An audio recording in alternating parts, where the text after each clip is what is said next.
Lideramos el camino de la opinión pública y buscamos que la cultura del debate alcance consensos y soluciones a los problemas de nuestro país.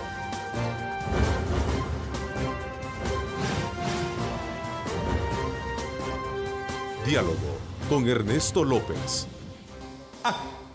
Desea premiar la fidelidad de todos nuestros asociados. Por eso, en diciembre de 2018, gánate un Kia Picanto Full Extras por aperturas o incrementos de $100 a KQDRL, mejorando tu vida.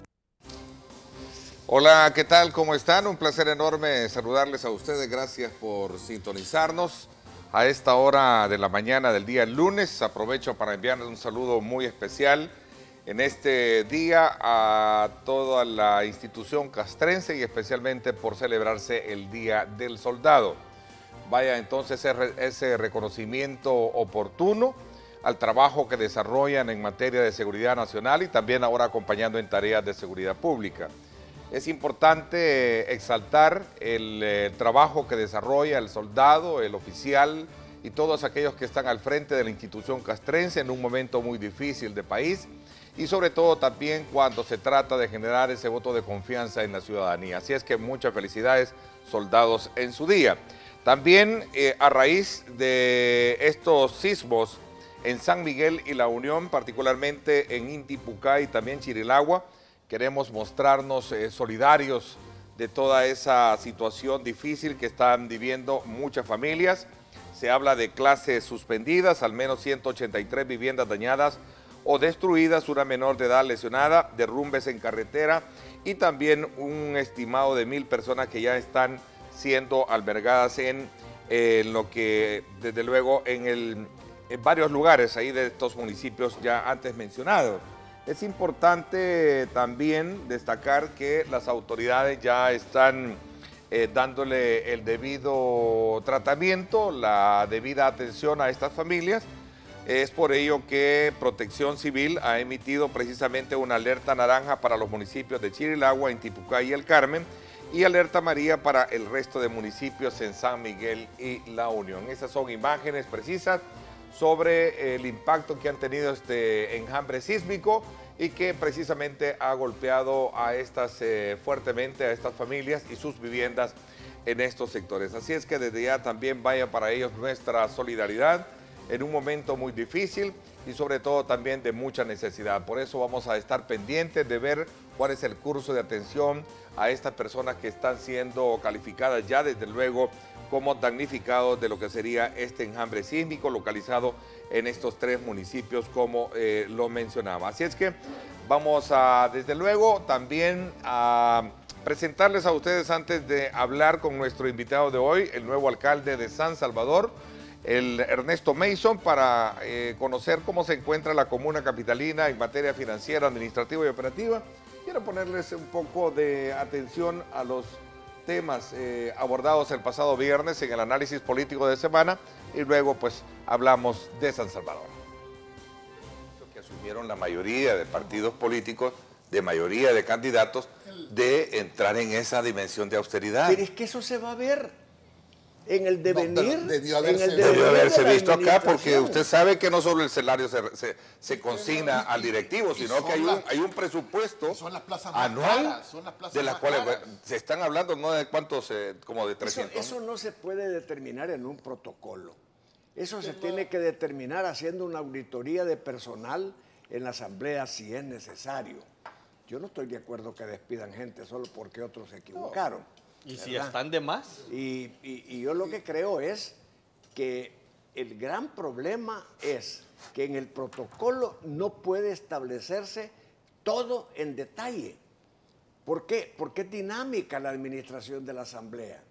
Es dinámica. Viene un terremoto, vota una parte de la asamblea legislativa y tienen que tomar otro tipo de decisiones fuera del protocolo. A ver, Julio, ¿qué piensas tú? El tema que hay que plantearse, por supuesto, el protocolo de entendimiento son los principios generales sobre la base del cual vas a construir toda una administración. Yo creo que la conformación de la junta directiva debería de responder en función de la cantidad de trabajo que se hace. Sí.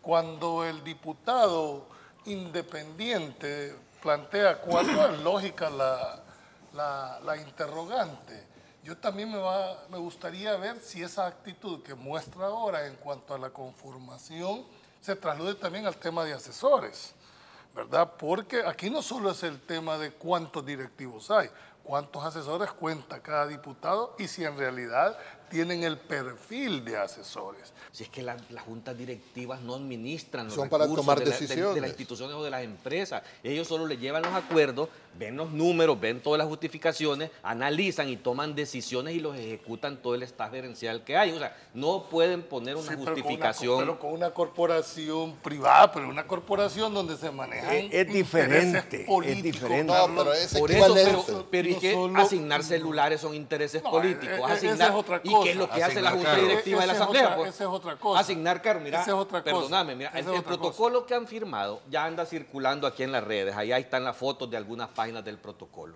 Lamentablemente, ya se los voy a compartir si no lo tienen, vamos a ver más de lo mismo. O sea, es exactamente los mismos privilegios que tenían en la asamblea pasada, los siguen manteniendo en este privilegio. Porque mira, también hay que resaltarlo.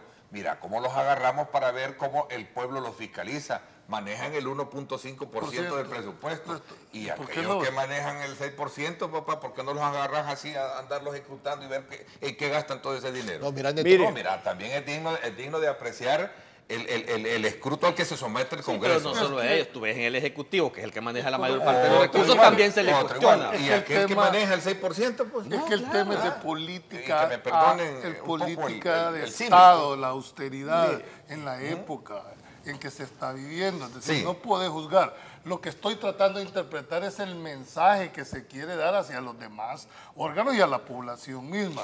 El hecho de una austeridad dentro. Mira, Neto planteó una cosa importante y yo no me quedaría con el 6% del órgano judicial, yo me quedaría con el del 90% que es del Ejecutivo. Todos los ojos están puestos en la Asamblea Legislativa porque es un organismo multipartidario y porque es el reflejo de lo que son la política en El Salvador. Es el actor, ¿cómo se le llama? Es el primero. El primer órgano del Estado. Que está sí, en el contacto. segundo, Hoy ya no el hay órgano ese- del Estado más escrutado, Es más el fiscalizado primero y más que- abierto que hay. es ¿Le guste o no le el guste? que más contacto tiene Sí. con la población. Y el más abierto. Pero donde Mire, más mire. fondo hay es en el Ejecutivo. Sí. Entonces es un error estar criticando solo a la Asamblea Legislativa por austeridad Cuando tenés cuando al no otro. hay austeridad en el órgano ejecutivo. Pero también se le critica. Pero también se le critica. Pero se le critica. Pero Muy duro. todas Y todas al las otro. baterías están Y enfocadas el otro con el cual Mire, es trabajas, que trabajas, con el que te mueves tú. en todos. ¿El judicial? El judicial Mire, igual. yo creo que hay que informarse también un poquito más. Yo he oído al presidente de la Asamblea, al doctor Quijano, decir que va planes de seguridad en los presupuestos, que en cada presupuesto va a bajar un 5% para llegar a un 15% al final del periodo. Planes de seguridad, de austeridad. De austeridad, sí, para llegar al final del periodo legislativo que los han electo. Entonces, sí creo yo que la austeridad va a ir funcionando poco a poco. Por supuesto, creo que el presidente de la Asamblea, que le doy todo el beneficio de la credibilidad cuando habla, creo que Pero es está haciendo mucho el enfoque ahorita es junta directiva. para que puedan haber más Es que quizás lo que se esperaba aquí no era más. O sea, era Ahorita dijéramos, estamos enfocados en junta directiva. nadie- Vamos a ver más adelante. Yo creo que hay que esperar que se empiece a funcionar. Ahora, Lo que los pasa es que las mensajes no son los señales correctos. Es que eso es lo que yo tiraron decía al no fue lo que principio, la Julio. población esperaba. Eso Con es lo las que yo decía ofertas al que hubieron. principio. Esperemos un poco, si no ha pasado ni una semana. Ahora, pero Carlos tiene razón. Hoy lo que hemos visto a una semana de la instalación es exactamente más de lo mismo, solo que con otros dos actores políticos. Otra Hombre, asociación. Y vamos al inicio de este tema del 1 de mayo. En el 2015, cuando se instaló la Asamblea Legislativa de aquel momento, yo me acuerdo a Arena, pero rasgándose las vestiduras y llorando, porque le habían impuesto un protocolo de entendimiento, el FMLN con Gana y el PSN. Sí. Hubo un acuerdo de los 3 partidos, ¿verdad? Para imponer esa junta directiva que hubo, para repartir los privilegios de la Asamblea Legislativa. Y las presidencias. ¿Verdad? Por eso se repartieron los privilegios y fue reclamado. Bueno, esa era parte del debate que teníamos intenso, por cierto, el pasado viernes con nuestros panelistas sobre el tema de la instauración del protocolo y la junta directiva y los pormenores que se generaron y siguen generando debate alrededor de este tema, como es el tema muy en particular de la austeridad. Así es que eso era parte de lo que teníamos. Ya en nuestros estudios esta mañana me acompaña el alcalde de San Salvador, Ernesto Mason, a quien quiero darle la más cordial bienvenida. Gracias por acompañarme, Ernesto, bienvenido. Gracias, Ernesto, un gusto estar acá en tu programa. Un saludo a todos los que nos ven a través de Canal 21. Vamos a, desde luego, aprovechar, hablar sobre cómo recibes la comuna capitalina, cuáles son los aspectos financieros medulares por los cuales trazas toda tu proyección, tu visión de administración.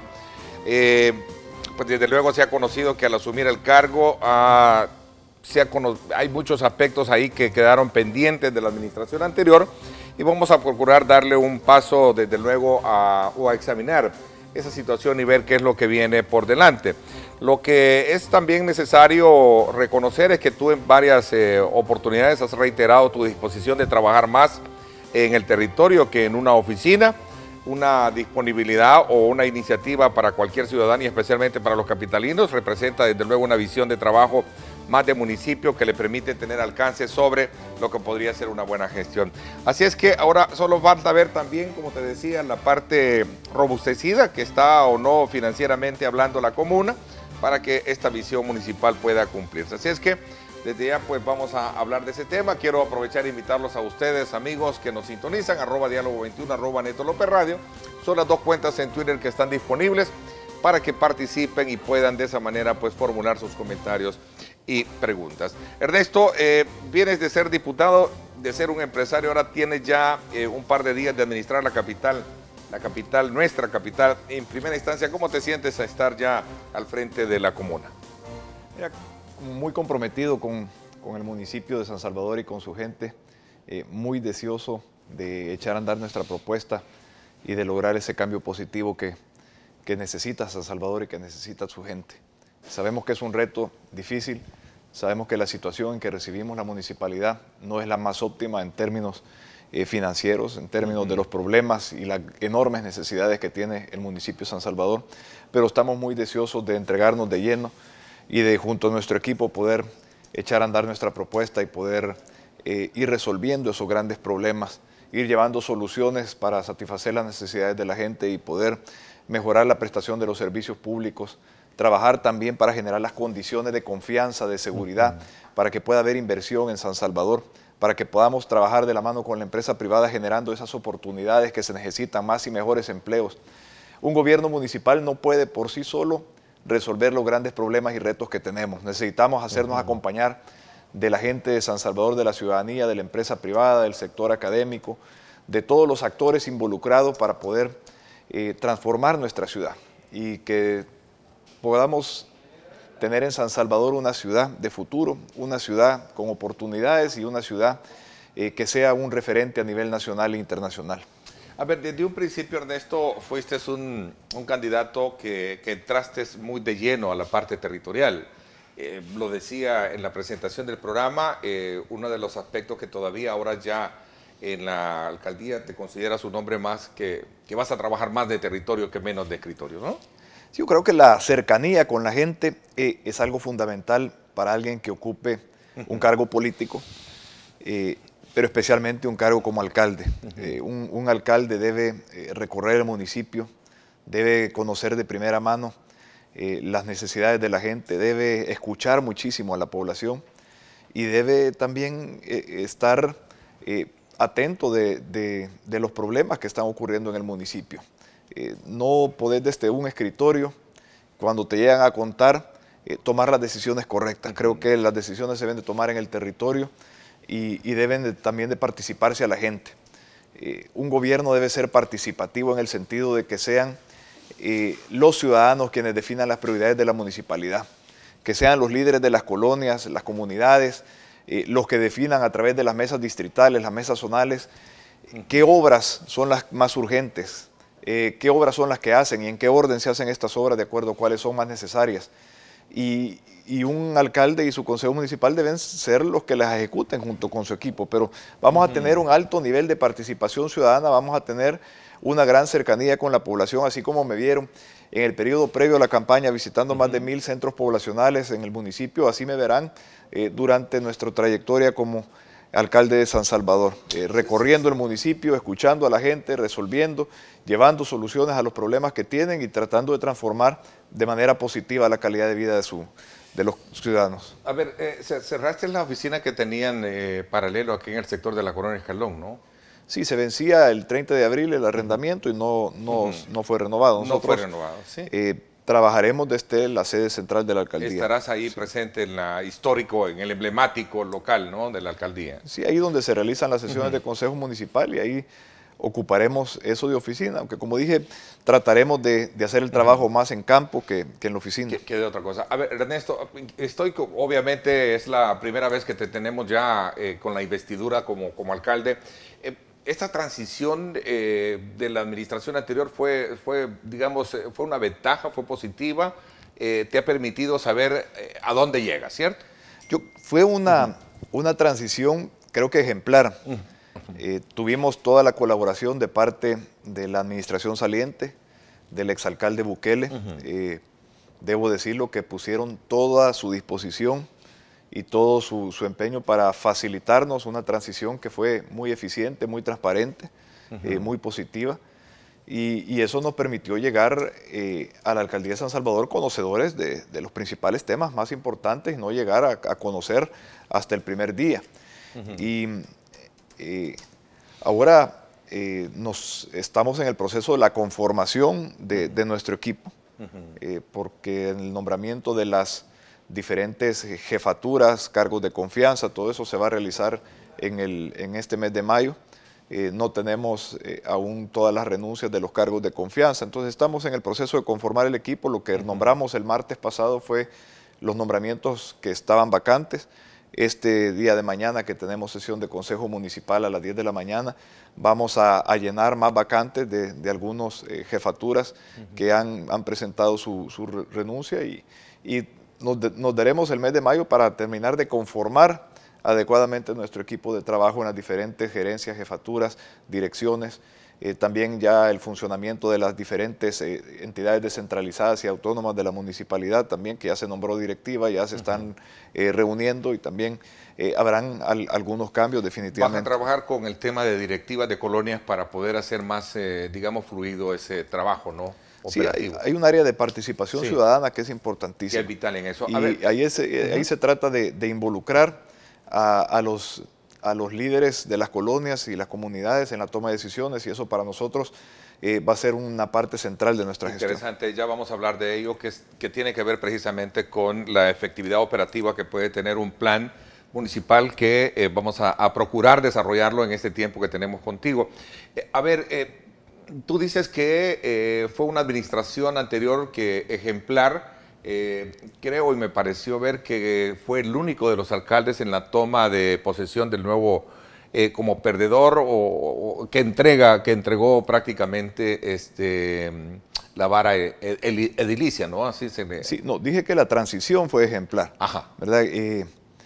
Y sí hubo toda la colaboración que se culminó también en un acto donde el alcalde saliente nos entregó la vara edilicia en un acto público frente al Palacio Nacional. Todo esto que emana de la entrega de documentación y sobre todo también de gestión, se ha conocido de que la situación financiera de la alcaldía no es muy bonancible. ¿Me corroboras esto? ¿Es cierto esto? ¿Está endeudada? ¿De cuánto hablamos de esa deuda en la alcaldía? No, sí, hay una deuda que es alta. Es la más alta de todo el país. Por supuesto, San Salvador también es el municipio que tiene más ingresos y es el municipio más grande de todo El Salvador. Pero lo que más preocupa es el ritmo acelerado en el que ha ido creciendo esa deuda en los últimos 3 años. el doctor Norman Quijano entregó una alcaldía con un endeudamiento de 35 millones de dólares y cerca de 15 millones de dólares en cuentas. Es decir, el endeudamiento neto andaba entre 20 y 22 millones de dólares. Y actualmente hay un endeudamiento contable que ronda por los 80 millones de dólares. Es decir, se multiplicó por cerca de 4 veces. ¿Por año? No, en el periodo. En el periodo. En el sí. periodo. La alcaldía ha sido deficitaria en cerca de 20 millones de dólares por año. Es decir, los gastos sobrepasaron los ingresos en más de 60 millones de dólares durante este periodo de 3 años. Y también ha habido una enorme cantidad de compromisos financieros que, si bien no son deudas, son contratos a largo plazo que generan obligaciones para la municipalidad, y esos ascienden a otros 180 millones de dólares aproximadamente para los próximos 24 o 25 años. Entonces, sí es una situación difícil en términos financieros, pero no imposible de solucionar. Claro. Nosotros ya lo hecho tenemos que lidiar con ello, ¿no? Nosotros estamos viendo hacia adelante y viendo cómo vamos a resolver, cómo vamos a ordenar las finanzas municipales. También cómo vamos a ser más eficientes en la recaudación para hacer llegar más ingresos a la municipalidad sin subir las tasas, porque es uno de nuestros compromisos, que no subiremos las tasas municipales a la gente. También cómo somos más eficientes en el gasto y cómo lo priorizamos más adecuadamente, el gasto y la inversión. O sea, hacer las obras más urgentes, más necesarias, más prioritarias, que tengan un impacto marcado en la vida de la gente de manera positiva, y no hacer esas obras que no son las más prioritarias o las más esenciales. Entonces, para eso la receta es volver partícipes a la ciudadanía, a los ciudadanos en la toma de decisiones, y hacerlos parte de la priorización de los recursos, hacia dónde enviamos más recursos. A ver, no puedes revertir cuando me hablas de hablar de prioridad, ¿no? Entiendo que no puedes revertir lo que ya se hizo en el caso muy en particular de las plazas, Plaza Barrios, el caso de La Libertad y todo eso. Es que eso me parece de lo positivo que hubo en la gestión anterior. Quiero hacer esa pregunta, Ernesto. ¿Es una buena gestión la que tú recibes? Tiene sus cosas buenas, tiene sus aciertos, tiene sus cosas malas, tiene sus desaciertos. Creo que fue una gestión bastante alejada de la gente, bastante mediática, o sea, decir, más publicidad y menos obras, y creo que debería ser más obras y menos publicidad. Creo que una buena obra debería hablar por sí sola, no necesita un rótulo para que la gente sepa que ahí está una obra, y todo ese dinero que se gasta en rótulos creo que mejor debería emplearse en más obras. Entiendo que para esa la publicidad gente. fue ya en los últimos minutos. ¿Me vas a comentar de eso y de otros aspectos elementales? Porque quiero hablar un poco de tus proyectos. Entiendo de que hay un portafolio de la cual tú proyectas y trazas en esta administración, ¿no? Y quería conocer un poco esa consistencia financiera que, o como tú dices, vas a tener que lidiar. Se puede trabajar, pero hay que lidiar, y para eso se nombra un administrador, en este caso el alcalde, para saber lidiar y salir adelante con eso. ¿Te parece si hablamos de esto cuando regresemos? Gracias a usted por estar con nosotros, @diálogo 21, @Neto López Radio. Son las 2 cuentas en Twitter que tenemos disponibles para que usted participe y formule sus comentarios o preguntas. Vamos a la pausa. KQDRL desea premiar la fidelidad de todos nuestros asociados. Por eso, en diciembre de 2018, gánate un Kia Picanto Full Extras por aperturas o incrementos de $100 a KQDRL, mejorando tu vida.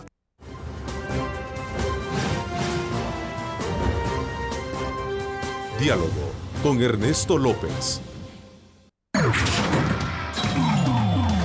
Estás viendo Diálogo con Ernesto López.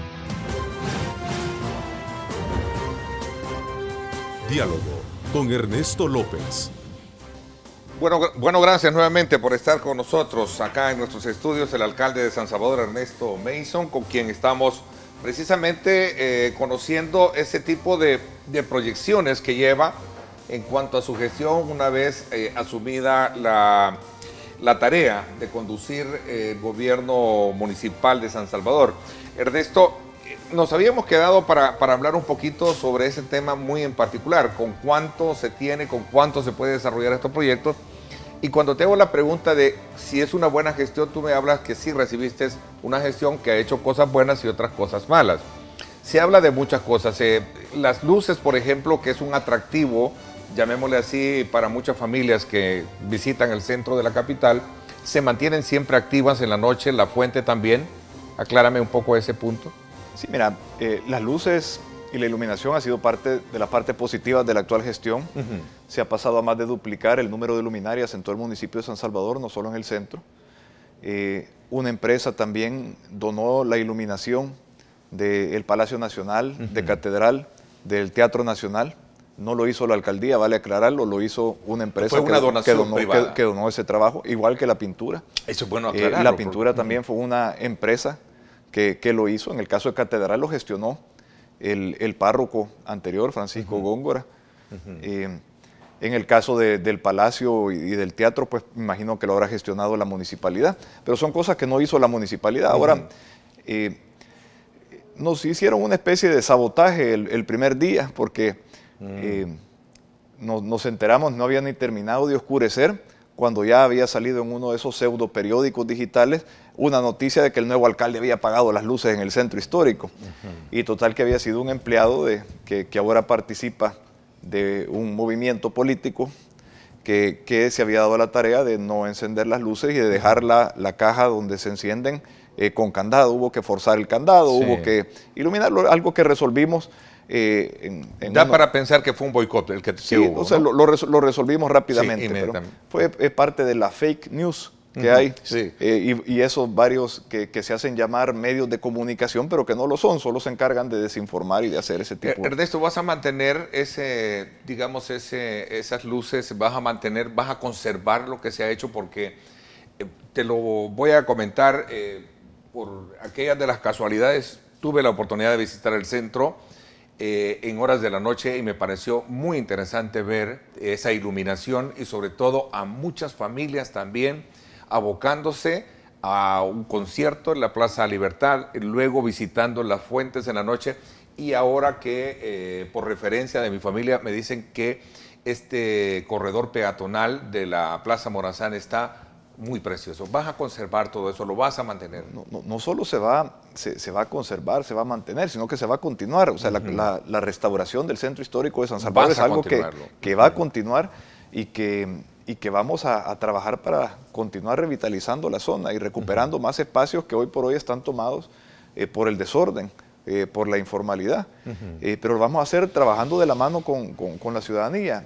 Lo vamos a hacer también trabajando de la mano con la empresa privada. Qué bueno que se remodele una plaza, pero hay que traer inversión también para generarle una rentabilidad económica y social a eso. A esa gente que se postra ahí, nosotros tenemos pensado en nuestro primer año remodelar la Plaza San Martín, que está al otro costado de Catedral, digamos esquina opuesta del Palacio Nacional hacia el lado de Catedral.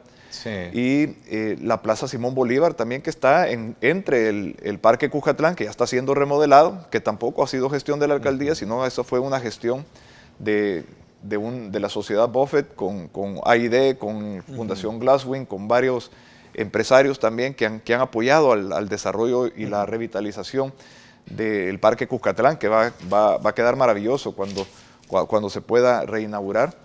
A través de la Plaza San Martín, la Plaza Simón Bolívar, el Parque Cuscatlán, pues se va a continuar con el ordenamiento. Tenemos la construcción de 2 mercados en el centro de San Salvador. Esperamos empezar en los próximos meses, ya con la primera piedra, ¿verdad? El Hula Hula que al mismo tiempo liberaría decenas de cuadras, especialmente en la Rubén Darío, en la Arce, que hoy por hoy están tomadas por la informalidad y por el desorden, que pasarían a liberarse esas calles y a pasar a puestos formales esos vendedores que hoy por hoy están en las calles. Entonces tiene un doble beneficio para la economía y para el comercio de la municipalidad, y también ayuda a liberar calles y aceras para el uso de los peatones y los transeúntes. ¿Cómo piensas lidiar con esas calles que todavía están tomadas por las ventas informales, Ernesto? Por la vía del diálogo, por la vía del entendimiento y del consenso. ¿Crees que lo vas a lograr? Porque que creemos que es posible y que hay voluntad. Y habrán cosas en las que no nos podamos poner de acuerdo en el camino, pero vamos a tratar de solventarlas y vamos a tratar de buscar alternativas que sean viables para todos los actores involucrados. O sea, beneficiar al comerciante formal recuperando las aceras enfrente de sus negocios, pero también dando opciones a los comerciantes informales para que puedan pasar a la formalidad dentro de los mercados. Entonces, la revitalización de los mercados también es una parte central de nuestra propuesta. También hay que mejorarlos. necesitamos volverlos muchísimo más atractivos a la población, necesitamos mejorar su iluminación, su ventilación, dotarlos de parqueos, hacerlos más eficientes en cuanto al uso de espacios, publicitarlos más para que tengan mayor afluencia de gente.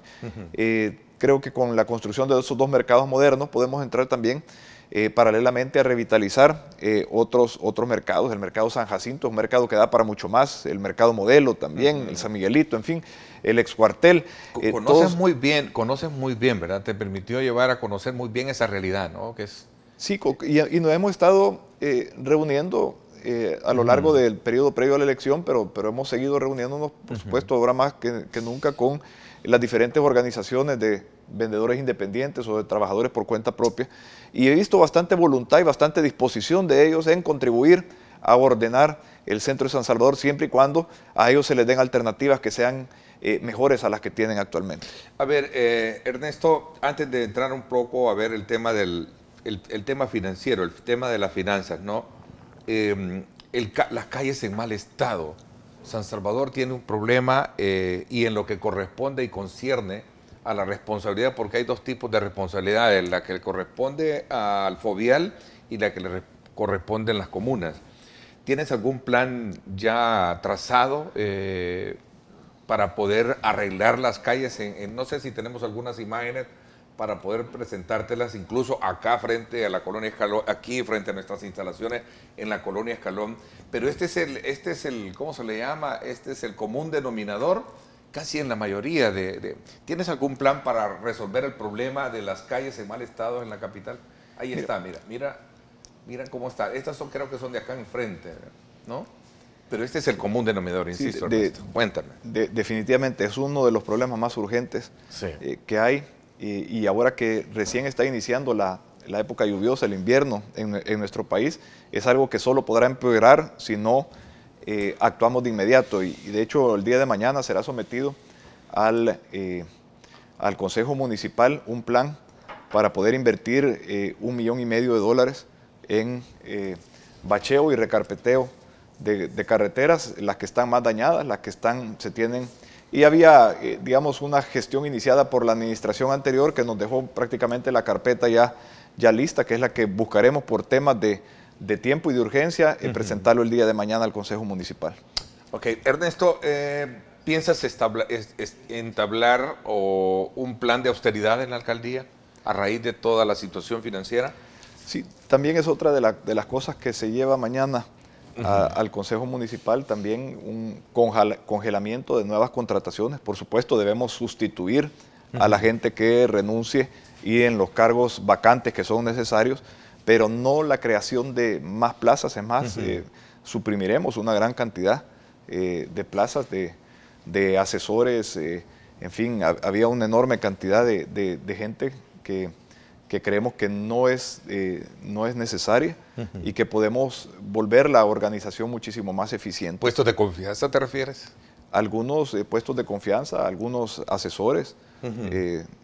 Yo no tendré más de 3 asesores que van a tener claramente delimitadas sus funciones. Y especializados en área financiera, en áreas que... precisamente en área administrativa, en área financiera, en área de comunicación. Que es lo vital, ¿no? Que es lo normal. Reduciremos de manera muy sustancial el número de asesores del despacho y de las diferentes áreas de la municipalidad. También dentro de lo posible, algunos cargos de confianza que antes estaban por un salario mayor se reducirán a un salario menor. La plaza para luego contratar a una persona. No se puede reducirle el salario a alguien que ya lo esté recibiendo, pues ni nos interesa hacerlo. Y por otro lado, se necesita más gente en otras áreas, en recolección, por ejemplo, en la parte de la dirección de desechos sólidos, en parques y jardines se necesita más gente, en el cuerpo de agentes metropolitanos se necesita tanto dotarlos de más herramientas para poder hacer un mejor trabajo, de más tecnología, pero también se necesita de más elementos del cuerpo de agentes metropolitanos para poder cumplir su labor de prevención de la criminalidad. En fin, debemos reducir en aspectos donde hay donde hay más personal que lo que debería de haber y debemos trasladar personal hacia las partes más críticas que necesitan de más recurso humano para poder hacer mejor su trabajo de prestar esos servicios a la gente que son fundamentales. Mira, se conoció de que tenías, una vez asumido el cargo, tenías en primera instancia una lista de proveedores también cobrando a la alcaldía. Cuéntame un poco eso. Bueno, ahí sí, nos hemos estado reuniendo con proveedores. De hecho, hoy tengo reunión con 2 proveedores importantes que se les debe y se tienen atrasos bastante grandes en la factura para tratar de primero darles la certeza de que la institución va a cumplir sus obligaciones. Tenemos que ser respetuosos de la seguridad jurídica y de cumplir los compromisos que no los adquirió el anterior alcalde o su consejo, sino que los adquirió la institución de la Alcaldía Municipal de San Salvador, y al tener cambio de autoridades, pues la institución debe honrarlos. Pero luego para poder hacer un plan de pago que nos permita oxigenarnos de alguna manera. La deuda de proveedores entre la alcaldía y las diferentes descentralizadas anda por arriba de los 10 millones de dólares actualmente. Entonces, si nosotros recibimos la alcaldía con alrededor de 5 millones en cuentas, es decir, si se nos puede ir todo ese dinero, no pagamos ni la mitad de los proveedores y no tenemos pisto para pagar planilla este mes. Entonces, tenemos que oxigenarnos y tenemos que permitirnos el poder ordenar el tema de los pagos. A ver, Ernesto, no sé, pero ¿cuánto es el margen porcentual que tienes de tu presupuesto para trabajar, para operar, y cómo más o menos piensas desarrollar todo esto? Pagos a proveedores, tu cumplimiento administrativo, pago de planilla y ahora el trabajo que vas a destinar para, digamos, trazar todos tus proyectos, que son muchos. Lamentablemente perdimos un poco de tiempo para poder hablar sobre todas las propuestas que en algún momento marcaste y ya las mencionaste, pero que vamos a tener más tiempo más adelante, obviamente, para poder desarrollarlo, Ernesto. Bueno, ahora tenemos un presupuesto que de alguna manera ha sobredimensionado los ingresos. No se va a llegar a los ingresos que están plasmados en el presupuesto, por ende no podremos gastar lo que está presupuestado. Entonces tenemos que ajustarlo a la realidad. Y dentro del ajuste de la realidad, casi que entre el servicio de la deuda, los gastos administrativos y las obligaciones contractuales de la municipalidad, deja casi nada para hacer obras y proyectos que la ciudad necesita. Por eso también tenemos que ser, aparte de bajar el gasto, aparte de eficientizar y ampliar la base de ingresos, la base tributaria de la municipalidad, tenemos que ser más creativos en el sentido de poder hacer uso de diferentes herramientas financieras como concesiones, sociedades de economía mixta, socios público-privados que nos permitan hacer obras de infraestructura que la ciudad necesita o que nos permitan prestar de mejor manera los servicios de una manera más económica para la municipalidad. Entonces, por ejemplo, los 2 mercados que se vayan en el centro de San Salvador, y esto es algo que no inicia con nuestra gestión, sino que ya se llevaba encaminado por la gestión anterior, son mediante una sociedad de economía mixta donde la alcaldía tiene el 25% y un privado tiene el 75%, y así nos permite, sin comprometer recursos de la alcaldía o comprometiendo un mínimo de recursos de la municipalidad, poder hacer esas 2 grandes obras de infraestructura que sobrepasan entre las 2 los 50 millones de dólares, que van a permitir generarle un gran rédito a la ciudad. ¿Y cómo piensas lidiar con el costo que representa para la alcaldía el mercado Cuscatlán, por ejemplo? Bueno, de varias formas. Una de ellas es volviéndolo atractivo al mercado. Actualmente hay cosas que funcionan ahí, la biblioteca municipal funciona muy bien, el food court funciona muy bien, los restaurantes que están en la azotea también, pero la parte de mercado tiene muy poca afluencia, la tercera parte de los puestos o más están vacíos. Entonces hay que darle vida a esa parte de mercado o darle un giro al mismo. Nosotros creemos que con el Parque Cuscatlán, que se va a volver como un gran centro cultural de nuestra ciudad, hay oportunidad también para darle un giro más cultural y artístico al mercado Cuscatlán, poderlo utilizar para promover el arte, galerías de arte, conciertos, cine incluso, en fin, pudiéramos ocupar, redireccionar, digamos, algunos espacios del mercado para un uso más cultural y así como también hacerle llegar más gente para que los comercios que están ahí puedan mejorar sus ventas y tener suficiente para pagar sus arrendamientos. Actualmente los que venden frutas, verduras, comida ahí no les va muy bien, los que venden accesorios, ropa, otro tipo de ventas les va mejor, entonces también puede ser un giro, puede ser para un diferente tipo de vendedor el que pueda estar ahí. Hay que analizar si los productos que se están vendiendo en el mercado Cucatlán son los adecuados para ese mercado, o si habrá que buscar trasladar gente de ese mercado a otros mercados y viceversa, a manera de volverlo más eficiente. Y por el otro lado, buscaremos renegociar el contrato. Creemos que una opción podría ser que la alcaldía de San Salvador pueda comprar el inmueble y así liberarse de pagar esos 25 más millones de dólares que están comprometidos por un periodo de 23 años y pico le quedan. Entonces, pues se puede comprar el inmueble a valores de mercado y quitarle, si bien habrá que desembolsar una cantidad, por supuesto, por la vía de un préstamo, se le quita una responsabilidad a la municipalidad de estar pagando cerca de 1.2 millones de dólares en concepto de arrendamiento anuales. ¿Vas a cancelar esta deuda de 124.000 dólares de la factura que se tiene pendiente con el proveedor de las motocicletas que se donaron?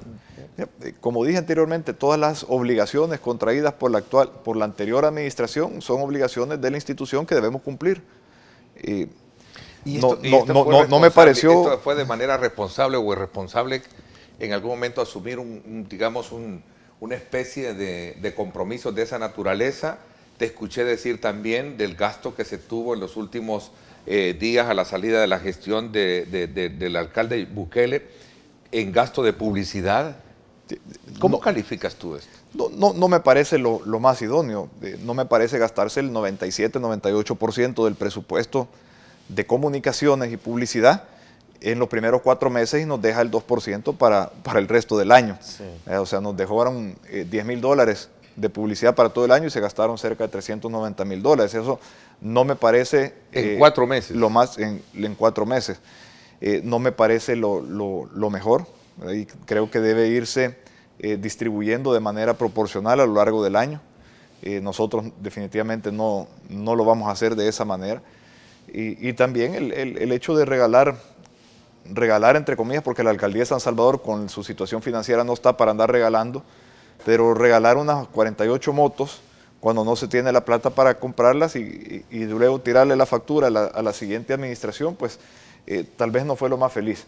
Pero nosotros vemos hacia adelante, ya lo hecho está y no podemos estar llorando sobre la leche derramada y tenemos que ver cómo ordenamos el tema y cómo no solo llenamos las expectativas que tiene la gente de nuestra administración, sino las sobrepasamos y para eso tenemos que unir esfuerzos, trabajar en equipo, no solo con los concejales y con el equipo administrativo de la municipalidad, sino con el sector privado, con todos la ciudadanía, las diferentes organizaciones gremiales, etcétera, que quieran colaborar para el desarrollo, para el progreso, para el bienestar de la ciudad y de su gente. Y estoy seguro que lo vamos a poder lograr, Ernesto. Si bien no recibimos la alcaldía en una buena situación, vamos a ordenarla y vamos a salir adelante y se van a sorprender de lo que vamos a poder lograr para San Salvador. Ernesto, tú sabes muy bien, como político que has sido desarrollando tu carrera en la Asamblea Legislativa, lo importante que tiene o la importancia que tiene administrar San Salvador, ¿no? Como una plataforma incluso de aspiraciones políticas presidenciales, al menos históricamente ha sido así considerada. Sabes de la importancia que tiene desarrollar una buena gestión. ¿Cuál es el proyecto de mayor emblemático o más emblemático que tú podés tener de primera instancia para desarrollar San Salvador y colocarlo en una dimensión mucho más competitiva como capital? Bueno, lo que se hace en San Salvador repercute en todo el país. San Salvador no solo es la capital, sino también el referente de los 261 municipios restantes.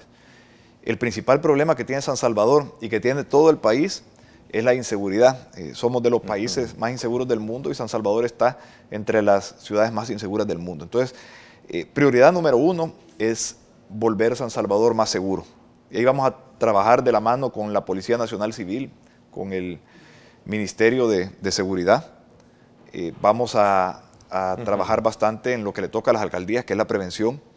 Para nosotros un programa esencial es el Canchas para Todos, porque hemos visto que donde hay una cancha en buen estado, debidamente iluminada, los índices delincuenciales de ese centro poblacional son cerca de la 1/4 parte de lo que lo son en un centro poblacional que no tiene una cancha o que ésta la tiene descuidada, abandonada o no iluminada. Entonces, para nosotros, mantener a los jóvenes alejados de la violencia, ocupados en actividades deportivas, artísticas, culturales, de sana convivencia, es una prioridad. Y a través de ese programa vamos a redireccionar recursos que ya tenemos un inventario de lo que la gente nos ha pedido a lo largo del recorrido que hicimos previo a la elección, donde ya tenemos dónde es más urgente hacer una cancha de acuerdo a lo que la población nos ha dicho. También nuestro sistema de prevención de la violencia con el componente de la videovigilancia.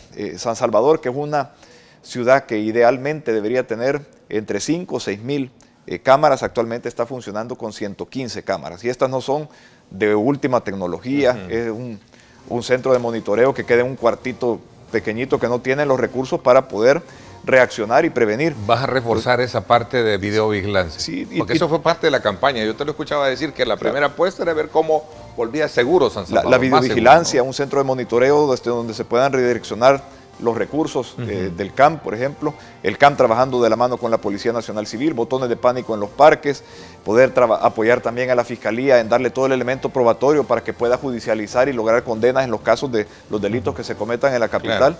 Y así, volviendo a la ciudad más segura, pues vamos a poder atraer la inversión, vamos a poder atraer esos empleos y esas oportunidades que necesita la ciudad. También el desorden está íntimamente relacionado con la seguridad. Donde hay desorden se acobija la inseguridad, se acobija la extorsión, las pandillas, etc. Entonces tenemos que ordenar la ciudad, pero lo vamos a hacer de la mano con la gente y dando alternativas viables a los comerciantes. Alguien me consulta si puedes dar una opinión con relación a la construcción del nuevo edificio que proyecta o que han anunciado en la Asamblea Legislativa, tú que fuiste diputado, me pregunto. Bueno, yo creo que hay que buscar una alternativa. El edificio actual de la Asamblea Legislativa tiene serios problemas, tanto de espacios, pero más aún de seguridad. De construcción, de seguridad. Es un edificio que no, según un estudio que hicieron hace un par de años, no podría estar ni siendo habitado. Entonces, creo que hay que buscar una alternativa. Ahora, si es la construcción de un edificio, si es que la Asamblea alquile, si es que la Asamblea le compre a otro un local para poder ubicar las instalaciones de las oficinas legislativas, le tocará determinarlo a la directiva de la Asamblea Legislativa. Claro. Ernesto, el tiempo se me fue. Se nos quedaron todavía sobre la mesa otros temas importantes, pero vamos a tener más tiempo para conocerlos y ahondar con relación a esta proyección que tú llevas de administración para San Salvador. Te agradezco que nos hayas acompañado en esta primera parte del programa. Gracias, Neto, por darme la oportunidad y gracias a todos los que nos sintonizaron. Bueno, gracias. Nos vamos desde luego a la pausa. Cuando regresemos vamos a también aprovechar a hacer una valoración sobre aquellos aspectos que conllevan a que muchas familias migren, a que muchas familias entren en la calidad de damnificados y también de desplazados. Así es que vamos a hablar de esto cuando regresemos. Gracias por acompañarnos. Vamos a aprovechar también a hablar sobre el tema de los feminicidios. Vamos a hablar de ese tema que me parece que es bien interesante también ponerlo en relieve a raíz de haberse conocido la semana pasada cómo el gobierno alertó a su gabinete de gobierno establecer una estrategia que busque parar las agresiones contra las mujeres. Vamos a la pausa y regresamos con ese tema.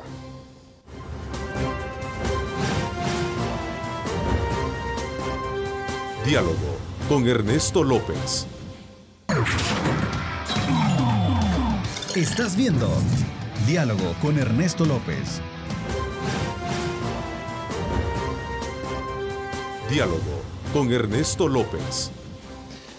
Bueno, gracias nuevamente por estar con nosotros, tal y como lo anuncié. En esta segunda parte del programa me acompañan Ima Girola. Ella es portavoz de la organización no gubernamental Se Mujer.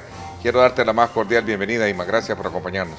Muchísimas gracias, Ernesto. Muy buenos días. También me acompaña nuestro buen amigo criminólogo, experto en temas de seguridad, catedrático universitario, decano de la Facultad también de Ciencias Jurídicas de la Universidad Nueva San Salvador, Misael Rivas. Gracias por acompañarnos, Misael. Qué gusto tenerte en el programa. Gracias, buenos días, Ernesto. Buenos días, Ima. Mucho gusto. Amigos televidentes, muchas gracias por recibirnos en su hogar. Bueno, el propósito de acompañarnos este día en esta segunda parte del programa es conocer desde la perspectiva de ustedes qué está pasando con relación a este tema de la violencia contra mujeres y especialmente de estos constantes asesinatos. A ver, esto lo quiero poner un poco en el contexto también de cómo el Consejo de Ministros, encabezado por el mismo presidente de la República la semana pasada, aprobaron la iniciativa que plantea el establecimiento de una alerta nacional, en la que instituciones gubernamentales tienen un plazo, entiendo, alrededor de 15 o 10 días para presentar planes institucionales y poder de alguna manera establecer algunos parámetros que determinen las causas y sobre todo también bajo la lógica de la prevención. ¿Cuál es la lectura que ustedes tienen alrededor de todos esos temas? A ver, comienzo contigo, Ima. Tal vez un poco dar un diagnóstico de qué es lo que está pasando para poder aterrizar en estos elementos claves. Bueno, sin lugar a dudas, lo que está pasando es precisamente que en nuestro país no escuchamos, no ponemos atención, no pusimos atención durante mucho tiempo, y lo que tenemos entonces es lo que veníamos advirtiendo desde hace más de una década, desde hace muchísimos años atrás, incluso desde antes que existiera la ley especial integral para una vida libre de violencia para las mujeres, que tipifica el delito de feminicidios, y que ya luego hablaremos sobre el tema del concepto femicidio, feminicidio.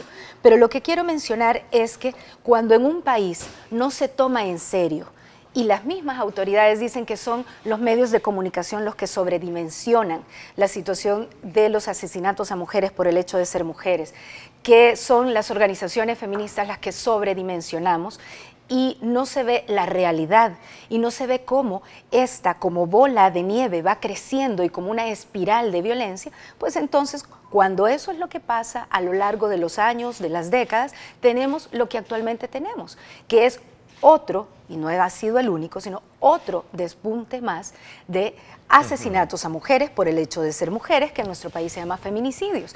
Y qué bien que las autoridades parece que están aterrizando y parece que están despertando en su mandato constitucional, porque hay que decirlo, ¿verdad? Qué bien, se saluda y se reconoce que son esfuerzos, pero es que esto es lo que debieron de haber hecho desde hace tanto tiempo. El ISDEMU está creado desde 1996 y es la entidad rectora en materia de derechos de las mujeres en nuestro país. No obstante, eso no quiere decir que no reconozcamos que finalmente están tomando en cuenta y aterrizando sobre esto, pero luego cuando uno revisa un poco más algunas de las medidas, por lo menos lo que se ha dicho mediáticamente al respecto de esta estrategia también es preocupante, porque cuando dicen, por ejemplo, que van a trabajar sobre el acoso sexual en nuestro país, ¿verdad? Y en particular sobre el acoso sexual dentro de las instituciones del Estado, pues hay que recordar que desde 1998 tenemos un código penal que establece el artículo 165, que es el acoso sexual como un delito. Y entonces, que ya está vigente para poderlo aplicar, más allá de poder estar pensando de tienen que hacerlo. Claro, entonces una se pregunta, entonces, ¿qué es lo que ha pasado? Que no lo han hecho. Entonces, o sea, más bien aquí lo que tenemos es una omisión de una acción. Entonces, pero es como un despertar positivo en el sentido, bueno, claro, algo, claro. Si no te quedas dormida en el tiempo toda la vida esperando por supuesto, que esto despierten. Nosotras desde el año, por ejemplo, solo para graficar un poco, desde el año 2006, le enviamos una correspondencia, y aquí está, al licenciado Félix Garriz Safi, que entonces era el fiscal general de la República, y al ingeniero Rodrigo Ávila, y acá están las notas de recibido. Que era el director también, de la policía. Sí, en el año 2006. Y le señalábamos situaciones como, por ejemplo, allí estábamos hablando que hasta octubre de ese año, 312 femicidios, no teníamos ese tipo penal aún, pero sabemos que es un concepto que tiene que ver precisamente con la muerte violenta de una mujer por el hecho de ser mujer. Y hablábamos de una pronta y eficiente investigación, hablábamos de la creación de una unidad especializada de investigaciones de los femicidios, igualmente se lo decíamos a la Fiscalía General de la República, hablábamos sobre la efectividad de la protección a las víctimas, hablábamos sobre la sensibilización al personal operativo, y pues el doctor Misael pues ha estado también en la Policía Nacional Civil y podrá hablar sobre estos procesos también. Las instituciones han tenido procesos diversos y se han erogado fondos diversos desde la cooperación internacional y a través de las organizaciones mismas, en fin, no gubernamentales, pero resulta que lo que tenemos es que no se llega a la raíz. Ok, a ver, ¿cuál es tu lectura introductoria, Misael, sobre este fenómeno? Sobre todo porque si este disparo de muertes en mujeres ¿Se puede estudiar como un fenómeno nuevo o es de manera intencional que habrá algo por ahí también? Porque da no sé qué pensar en algún momento que es como, tal vez no por una dimensión de medios, como bien lo decía Ima, sino que más bien es curioso ver que ahora son mujeres, o sea, las que están como a manera de estadística predominando lamentablemente ese ranking, ¿no? Sí, gracias. Yo en primer lugar, con el debido respeto, la alerta nacional la catalogo como un esfuerzo tardío. Y con el debido respeto también siento de que no es que los medios están intensificando el mostrar lo que es el femicidio, porque lo que sucede es que también es utilizable para poder opacar otras circunstancias, otras situaciones del país, las cuales nos están llevando a nosotros a tener mal pensamiento. Y lo digo con toda propiedad, macabramente están tirando esta cortina para desviar un sinnúmero de cosas en un año preelectoral. Acordemos nosotros que ya hemos caminado 10 meses, o vamos a caminar 10 meses, con unos candidatos a la presidencia que van a ir cargando problemas económicos, problemas de raíz político, y ahora qué mejor que tirar esta bola de humo de resaltar los femicidios. ¿Y por qué lo digo de esta manera? Porque son 154 mujeres que llevan reporte de muerte por ser mujer. Pero eso es lo que nosotros reconocemos. Acá, por ejemplo, no se reconoce el desaparecimiento, y eso es muy importante. Así es. Porque hay una parte todavía de algunos señores que andan dando opinión que, por ejemplo, dicen, no, es que no existe el delito de desaparición y lo dejan seco. Eso no es cierto. Yo solo quiero decirle a los amigos televidentes que la desaparición se llama internacionalmente desaparición forzosa. Así es. Y está reconocido por el derecho penal internacional del cual somos suscriptores. A lo mismo estas tratas de blancas y todo lo que conlleva la situación contra la mujer. Entonces, ¿qué sucede?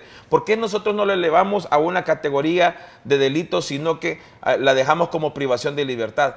Bien sencillo, un desaparecido en 4 años, según el Código Civil, puede tramitarse como una persona que está muerta.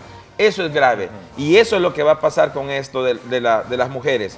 No hay una profunda investigación, y veo esas notas, y no son las primeras ni las únicas que le enviaron a los diferentes. Lo que pasa es de que es más fácil decir que fulano de tal, su compañero de vida, su esposo, la mató, que hacer una profunda investigación del por qué los hechos de que el salvadoreño en muchas ocasiones tiene un horror en contra de la misma mujer. Mira, tengo acá unos datos que los quiero, y seguramente ustedes tienen quizás datos más precisos, datos más actualizados. 67 de cada 100 mujeres han sufrido violencia a lo largo de su vida, y el 34% de las mujeres han sufrido violencia en los últimos 12 meses. Es un dato que tengo ahí, que se dio en el marco de este lanzamiento de esta estrategia nacional. Decía la secretaria Wanda Pinato, los feminicidios han ido en aumento a partir del 2015, que pasamos a tener 574 feminicidios, es decir, 230 más que en el año 2014. Los datos son solo para ponerlos a cifra. Ima, ¿qué pasó con Carla Ayala? ¿Qué pasa con la gente de Carla Ayala? Es un tema que todavía ahí está, y muchos se preguntan, bueno, ¿qué está pasando alrededor de todo esto? ¿Cuál es la situación, sobre todo cuando hay otros casos que inmediatamente se han esclarecido? Es el caso de la colega periodista Carla Turcios, ¿verdad?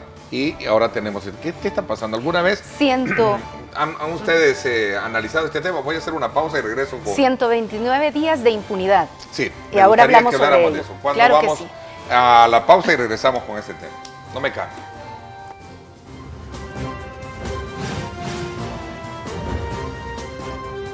Diálogo con Ernesto López. Estás viendo Diálogo con Ernesto López. Diálogo con Ernesto López. Bueno, gracias nuevamente por estar con nosotros. Ima, saqué ese tema, llamémosle así un poco por lo emblemático, lo delicado, y la gran pregunta es, bueno, sucede en las propias narices de uno de los, digamos, batallones más especializados de la Policía Nacional Civil, y no se conoce, no se sabe nada y se mantiene en silencio. ¿Qué estará pasando alrededor del tema de la agente Carla Ayala? Bueno, decía al finalizar el segmento pasado, 129 días de impunidad en la desaparición de la agente policial Carla Ayala, pero alrededor de esta desaparición hay otros elementos de los cuales las autoridades no han respondido. No han respondido cómo llegó la agente Carla Ayala a esta fiesta, no han respondido ni desmentido con respecto a que llegó con otra policía, mujer, no han desmentido tampoco categóricamente que no hubo relaciones sexuales consentidas con el jefe que estaba allí, no han desmentido tampoco que hubo violación sexual colectiva, no han desmentido varias cosas, que lo desmientan, y no que más bien una de las autoridades siga mencionando que se trata de un sobredimensionamiento de las organizaciones y de los medios de comunicación, porque esto es la cosa más perversa que puede haber. Y el GRP ha sido una de las especializadas que además ha sido señalado por ejecuciones extrajudiciales, arbitrarias, sumarias. No ha sido la única división, ha sido señalado en septiembre del 2017 con otro caso también, con respecto a violación en otra agente policial. Es decir, acá realmente estamos hablando de una situación muchísimo más grave. 120 y tantos días después expresan, y después de bastante presión de organizaciones como Se Mujer, señalando que van a suspender o que han suspendido al señor, que además lo habían colocado en una subjefatura de uno de los municipios más importantes del departamento de San Salvador. Y uno dice, bueno, y luego el juez, con todo respeto, pero ¿cómo es posible que en nuestro país una diligencia judicial, cualquiera, pero máxime cuando se trata de la vida de una persona, dependa de un calendario futbolístico? Pero por favor, ni aún siendo acá lo que fuere, ni la toma de posesión de la Secretaría General de las Naciones Unidas, es que esto no es así, con todo respeto, pero realmente acá nos estamos equivocando en el país y nos seguimos equivocando, y todo esto genera más impunidad, impunidad legal, impunidad social. No es no solo una situación de la noche a la mañana que se ha gestado, los incrementos de feminicidios, que hay que decirlo también con toda claridad, y ya muy bien lo señalaba Misael anteriormente, las mujeres desaparecidas. Solo en el año 2016 teníamos más de 382 mujeres desaparecidas, pero tenemos autoridades que siguen diciéndonos, y otras autoridades a las que nadie les señala nada, que resulta que no, lo que sucede con las mujeres desaparecidas es que se fueron con el novio o con el exnovio. ¿Cómo es posible que a estas alturas se hagan este tipo de señalamientos? Y lo que tenemos a la base es una naturalización de la violencia contra las mujeres en todas las diferentes expresiones. Y esto termina llevando hacia el feminicidio. La estrategia de prevención que se ha impulsado es aumentar la conciencia pública y movilización social para la prevención, dice. Involucrar a los medios, promover el conocimiento sobre los diferentes tipos y modalidades de violencia. Alguien pregunta acá, ¿por qué no me definen bien qué es feminicidio? Porque hay muchos asesinatos que están relacionados con la delincuencia, donde matan hermanas de delincuentes, o también ellas también. Entonces, ¿cómo definir todo eso? Sí, quisiera, antes de que lo explique perfectamente, porque con ella lo he entendido muy bien, debemos de aclarar que en nuestro país femicidio y feminicidio no están definidas como tales, sino que el feminicidio ha asumido lo que es la definición de femicidio. Entonces hay una gran confusión, y por lo cual las personas en algún momento determinado caen en lo que es la equivocación. Incluso el diccionario de la lengua española define solamente feminicidio y no femicidio. ¿Y es por qué? Ima lo va a explicar perfectamente, porque en un estado donde el gobierno ejerce lo que es el mayor control para poder interpretar las necesidades y las proyecciones del Estado, no es aceptable asumir la verdadera definición de feminicidio, porque eso incluye una corrupción, una impunidad y una tolerancia del Estado. Le paso para que nos explique perfectamente. Es que eso fue parte de la conversación de hace un rato también, precisamente, cuando estamos haciendo el señalamiento que... A ver, quizás un poco retrocediendo un poco más. Nosotros tenemos un tipo penal que es el homicidio, que es la muerte violenta de una mujer. la muerte violenta de humano. una persona, independientemente si se trata de una mujer o si se trata de un hombre. Entonces, Homicidio. hay homicidios en mujeres en el sentido que hay un asalto, matan a una mujer, eso es un homicidio en una mujer. Conceptualmente hablando, femicidio es la muerte violenta de una mujer en razón de su condición de ser mujer, por violencia de género, y dentro de esto hay una infinidad de expresiones de violencia, violencia de pareja, violencia sexual, violencia simbólica, etc. Estamos hablando del feminicidio cuando se realiza un femicidio, cuando se comete un femicidio con la participación del Estado, ya sea por negligencia, ya sea por encubrimiento, ya sea por complicidad, ya sea por alguna otra figura que genere impunidad desde el Estado. Caso emblemático a nivel mundial es el caso conocido como el campo algodonero, ¿verdad? Que se trata de las mujeres asesinadas en Ciudad Juárez. Allí hubo un feminicidio. ¿Qué sucedió en nuestro país? Que se invisibilizó la responsabilidad del Estado, que podría tener una participación feminicida desde el punto de vista entonces de la complicidad, de la negligencia, del encubrimiento, de una participación de impunidad, y se le llamó entonces feminicidio a lo que el artículo 145 de la ley entonces reconoce que es hablar del femicidio, y habla entonces cuando se da por una situación de relaciones de poder, de odio y de descalificación extrema hacia las mujeres. El punto central, si uno lo quiere ver desde esta perspectiva, es en nuestro país a las mujeres nos asesinan por razones distintas que a los hombres. Y esto es muy importante porque criminológicamente y desde la perspectiva de las estrategias del Estado no se procesa la escena del delito de manera igual cuando se trata de un homicidio en mujer que cuando se trata de un, según nuestra legislación, feminicidio. Pero además tenemos que identificar que hay una ruta crítica. No se llega al feminicidio por generación espontánea, no se llega de la nada, se llega de haber pasado un continuum de violencia. Y estas son las cosas que le hemos estado refiriendo al Estado salvadoreño desde hace más de una década, 20 años ya sobre esto, 28 podríamos hablar incluso, cuando le hemos señalado, entre otras de las propuestas, un sistema nacional de alerta temprana en la detección de potenciales casos de feminicidio. Esa alerta es bueno definirla en el sentido que es la mujer misma quien tiene que inmediatamente denunciar cualquier tipo de... La propuesta que nosotras estamos haciendo no está hablando de seguir responsabilizando a las mujeres, justamente por seguir responsabilizando a las mujeres para que vayan a hacer una denuncia. Me refiero yo en el sentido, como estamos. Pero ¿y cómo se va a dar cuenta el es que, por Estado favor, de que hay una agresión ahí? Está toda la población que se da cuenta. Aquí lo que sucede es que entonces la población misma es la que también tiene que denunciarlo, porque de la puerta de tu casa para adentro casi solo los dos, la pareja es la que sabe. La naturalización de la violencia comienza por ahí, la impunidad social comienza por ahí, porque entonces ver, oír y callar.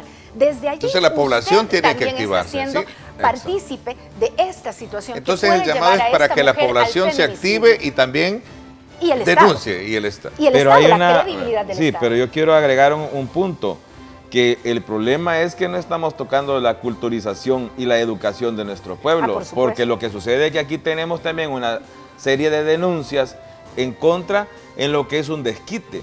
Hay muchas mujeres, y tengo un caso que, por ejemplo, que lo tuve en mi oficina, que llegó la mujer y presionó al suegro que vendiera la casa para que le diera su parte al hijo, y le dijo, si no la vendés, le dijo, te denuncio. No, no la voy a vender. Habló al 911, le dijo que él le había hecho X cosa, y de repente llega la policía, lo captura y se lo lleva preso. Llegan a la audiencia, y antes de la audiencia, estando a mi presencia, le dice a ella, ¿vas a aceptar o no vas a aceptar? El hombre, por no seguir preso y un sinnúmero de cosas que le estaban dejando en vejamen, aceptó, vendió la casa y le dio su parte. Entonces, hay un aprovechamiento, no de todas las mujeres, pero de una parte, y hay que tener cuidado en eso. Y hay que tener cuidado, licenciado, en un detalle, en que no podemos generalizar, las mujeres no somos santas, no somos inmaculadas, no, nada por el estilo. Y hay violencia de género de mujer a mujer, por supuesto que también lo hay, y de mujeres hacia hombres. Pero el punto es que el Estado salvadoreño no se puede perder en su responsabilidad. Y no se puede lavar las manos diciendo esto. No, mire, es que lo que pasa es que ella viera cómo lo defiende después. No puede hacer eso, porque en el momento que hace eso, que es lo que hemos vivido todo este tiempo, entonces tenemos los resultados que tenemos. Por eso dije que era, perdón, por eso dije yo que era necesario la educación y la culturización. Claro. Entiendo que tu énfasis va más por estimular el tema educativo. Así es. Bien de formación. Y despertar en la población la responsabilidad, no solamente sobre la denuncia, sino la responsabilidad sobre la acción. Y en las mujeres mismas para que demanden hombres. Las Si mujeres desde un principio está siendo agredida, que lo haga, que alerte, ¿verdad? Para evitar llegar a casos como los que entiendo el caso con el permiso de la familia de la colega periodista, que parece que venía sufriendo ya ciertos problemas de violencia en todo sentido. Y así habrán muchos. Por eso yo te decía que al abrir de una puerta de una casa para adentro, los problemas son más de dos que tienen que salir ¿verdad? A ventilarse, más allá de lo que la gente lo sabe. Tú estás mencionando algo muy importante que yo quisiera también retomar y hacer hincapié. Porque muchas mujeres están viviendo una situación de violencia. Muchísimas veces es una violencia, vamos a decirlo silenciosa, así, inicial, intermedia o incluso severa. Coméntame de eso, de qué se trata cuando hagamos la pausa, no de qué consiste eso. Hay silencio de su entorno para estimular claro. la prevención debe de primero ver conciencia de cómo demandar ese tipo de situaciones y denunciarla, ¿verdad? Y del entorno también y del Estado. Y del entorno. Tú hablas mucho del Estado, pero el Estado está allá, el entorno está acá, es la familia. Perdón, es el barrio, es la colonia. Y el Estado es el que tiene, según el artículo 1 de la Constitución de nuestro país, la responsabilidad de garantizar la plena vigencia de los derechos y cuando los derechos han sido violentados, el acceso a la justicia para las víctimas. Vamos a ver, voy a la pausa última y regresamos con este tema.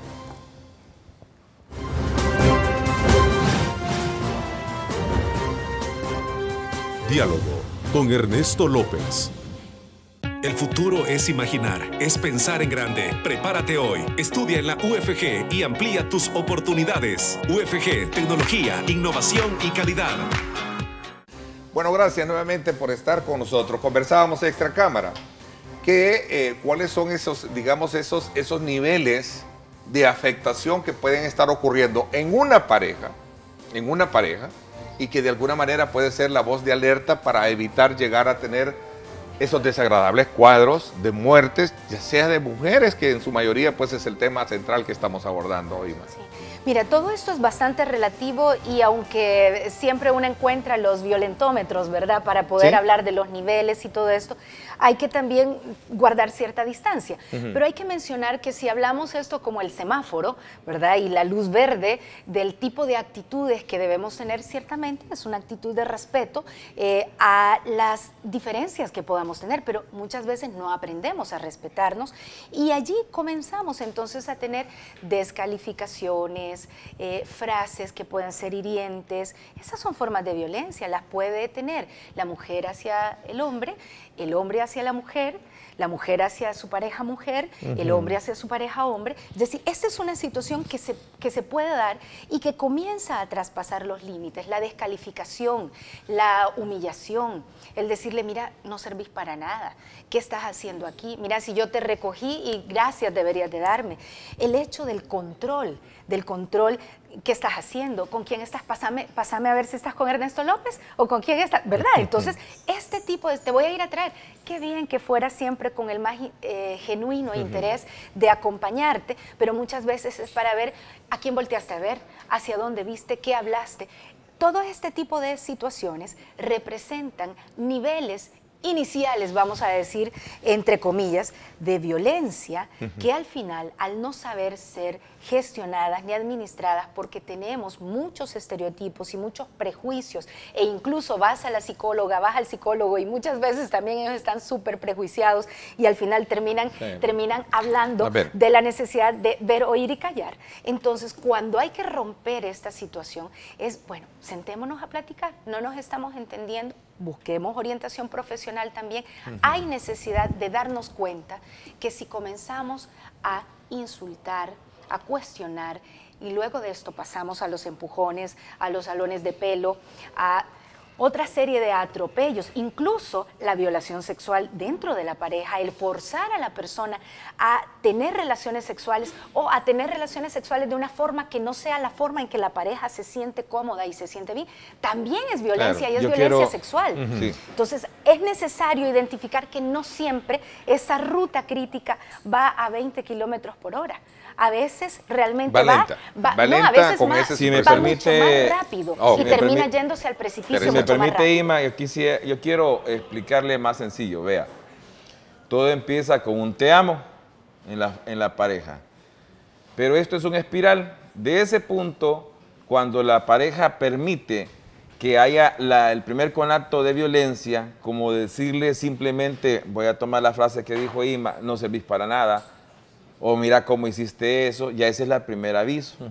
De ahí esto va a ir creciendo, luego va a ir al grito, luego al insulto, luego al empujón, luego al golpe, y ahí el maltrato va a seguir. Y eso va a ir en espiral. Lo triste de todo es que hay situaciones que van a ir abarcando ya a los hijos, porque van a involucrar cuando hay hijos a los demás. Entonces, ¿qué es lo que tenemos que hacer? En primer lugar, ser nosotros educados, de poder interpretar las señales que están dando. Por ejemplo, los profesores tienen la obligación de verificar los comportamientos de los niños, porque no es cierto que ahora todo el mundo es marero. No, los niños tienen un comportamiento cuando hay violencia en su casa.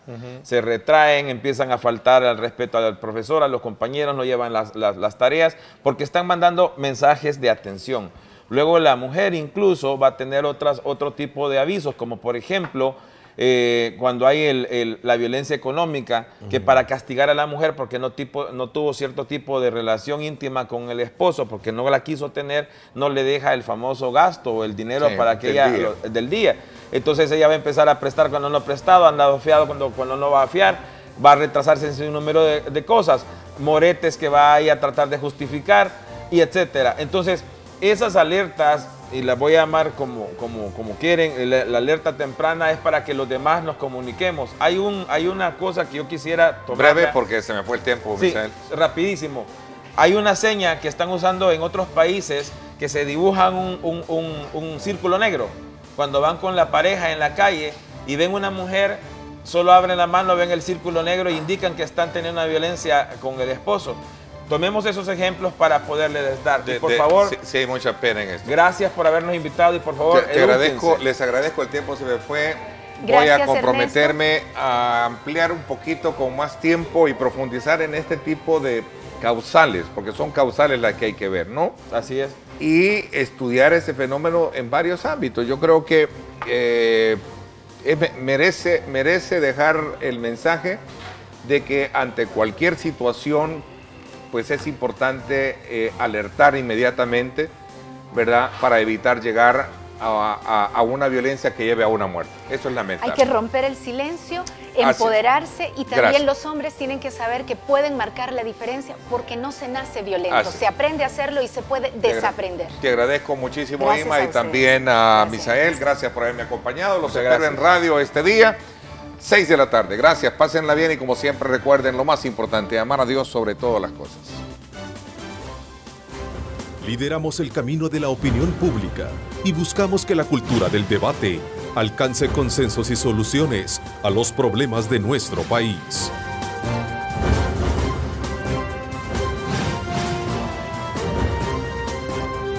Diálogo con Ernesto López.